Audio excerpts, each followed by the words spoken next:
Hello, I'm Rob. And I'm Rob. And this is Ask Rob and Rob.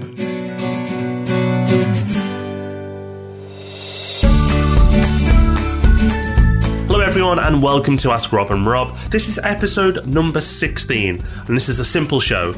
You ask us a question and we give you an answer. It's that simple. And that's exactly what Alex has done. So thank you, Alex, for providing the question. We're about to give you the answer, but if you'd like to ask us a question, it's really simple. Yep, all you've got to do is leave us a voicemail. So two ways to do it. Either give us a call, 013 808 00035. So that's 013 808 00035 and leave us a voicemail there. Or if you'd rather record it via your computer, go to thepropertyhub.net/podcast and you'll find a link there. So whether you're on the move or in front of the laptop, you can leave your question. That's what Alex did while driving. I hope he pulled over to record this question. Let's have a listen to it. Hello, Rob and Rob. I'll try that again. I was driving a little bit distracted. My name is Alex from Berkshire. I just had a question about approaching property owners where you see an opportunity potentially for further development or maybe to acquire a portion of their land to help them develop out if you know there's other things going on in their area. There's a particular piece of land that we're looking at, and I think the owners would have been approached quite a few times beforehand and hasn't gone with any of the developers that they've spoken to previously. There's a little bit of a heads up that he still might be looking to do something, but is waiting for the right person. What do you say on that first interaction when you go and knock on someone's door and ask them to have a conversation about what you could do to help them with their property? Obviously, you've got to be a little bit sensitive, I think, in terms of it's people's family homes where the kids have grown up. And I just wondered if you had any advice on what you can say during that first discussion to ask them, what their goals are and what they'd like to achieve, but also kind of position yourself as someone who they can take seriously. Love the podcast. Love Ask Rob and Rob. Thank you very much for listening to my question, and hopefully get a chance to listen to an answer in the near future. Thanks very much. Bye-bye. Thanks, Alex. Really interesting question. That's why I love this podcast, because different things come up that we probably wouldn't have considered answering before. So how do you approach this? There's somebody who might be open to doing a deal, but has turned everyone down so far. Really interesting. And what I would do is this. I would go and approach them. And the first time I approached them, I wouldn't have any deal in mind. What I would do is go to that person in question and find out what they want. Ask questions about them. Understand what's important to them. Understand what they don't like as well. Understand what are absolute no-goes. Understand what's preferable. Ask questions by showing that you are interested in them, and then say what you want to do is come back to them with the perfect proposition based on their requirements. Will put you probably in a league of your own, because I imagine that everybody else has thought about what they want to do, what they want to deliver, and then try to sell it to them. But actually, there's a much better approach. By understanding what they want, you can then take to them your pitch, which should ideally match what they've told you they want.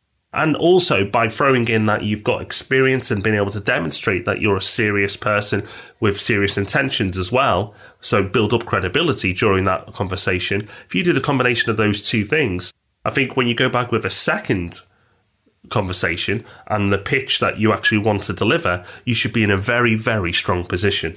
Yeah, honestly, I don't think that anyone really does this, and they really should, because I think that what you're talking about is no different from any other type of sales. And I feel like the old school type of selling where you've got your solution that you want to push and you push it on everyone, regardless of whether it's right for them or not, I think that's over.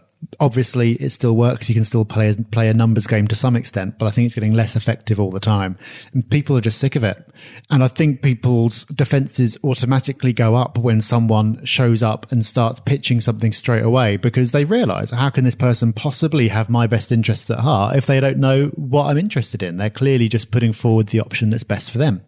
So that's definitely the way to go. That will definitely earn their trust and make you stand out from everyone else who's approached them. And also, I would say, follow up. So chances are they're in no rush. Chances are they've been sitting on this opportunity for a long time. They've probably been aware that this option is there for ages. They're not going to suddenly sort of sign something with you tomorrow just because you've suddenly rocked up at the door. So if you make some kind of proposal, don't expect to get an answer there and then. Don't require an answer there and then, but just keep following up. The money is in the follow-up. I don't know what the stats are for this kind of thing, but with your average property deal, a third of them fall apart before completing. So that just means if you follow up, you've basically got a 1 in 3 chance of getting a deal back on track that you'd previously lost out on. So I think if you do those 2 things, Alex, first of all, spend the first meeting doing exactly as Rob said and speaking just about them, and also make sure that you keep following up with them. Even if you're not the most experienced developer who approaches them, I think you're probably in with one of the best shots. Without a doubt. As Rob said, the old way of selling doesn't work. It's self-interest, and nobody likes people who are only interested in themselves. By caring about the other side and trying to understand what they want will put you in a much better position. So I hope that helps. If you want to find the show notes for this episode, past episodes, and future episodes, go to propertyhub.net/property advice. Yes, if you're not a regular listener to Ask Rob and Rob, you can find the whole archive there, so you can take a look at all the questions we've been asked and dive into the ones that you think are the most relevant to you, or that you've been wondering yourself.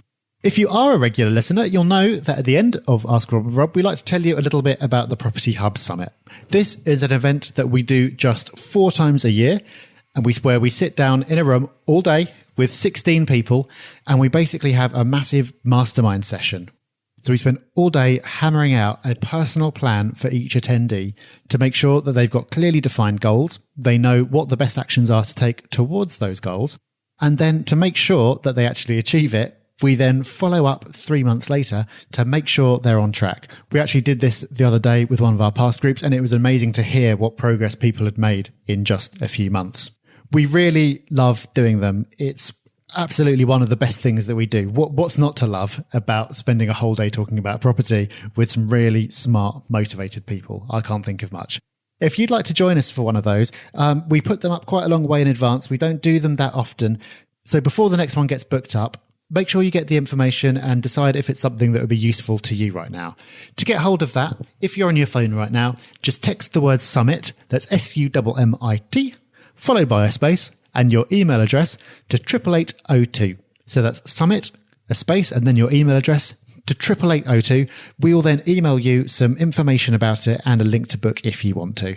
So go do that, and we hope to see you there very soon. Right, that's us for another week. We're back on Thursday with the Grandmaster Property Podcast, and of course, we'll be back next Tuesday with Ask Rob and Rob. So until then, have fun, take care, bye-bye. Bye-bye.